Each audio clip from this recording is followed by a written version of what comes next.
Manungot inoy naptasim pikinini blogod.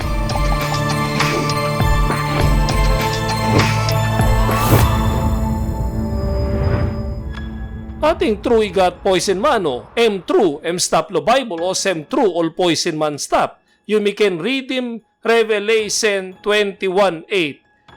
Tasol all man ipulap long pret, na all man ino got belief, na all man igat sting pasin, na all man bilong kiliman iday, na all pamukman, na all poison man, na all man bilong lotuimpik sa bilong godyaman, na all kita man bilong yaman, by gat hap bilong all long dispela round wara, ikok one time paya na stone salfa, dispela eminamba to die. Bible to ko sem all poison man.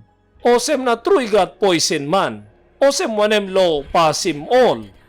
You know enough pasim all. All disciple blow Satan. All know enough stop. Suppose man inungot. No stop long make him pasin nungot. Wanem something you can make him tasol.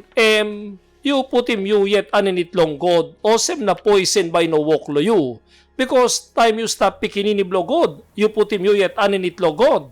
Poison man ino inaptasim you. You may can read him 5:18 blong number 1 John. You may sabe long husat man ikamapno pala long God ino make him sin. Tasol emusat God ikamapim iholim pas yet na dispela man nongut ino tasimem. Manungot ino inaptasim pikinini blogod. O sem na maski ino inapasim all poison man, all by poisonim all man, inaplongod ken kisim bekulo pawa blongol, putim yu yet aninitlo pawa blogod. God ken kamapim yu.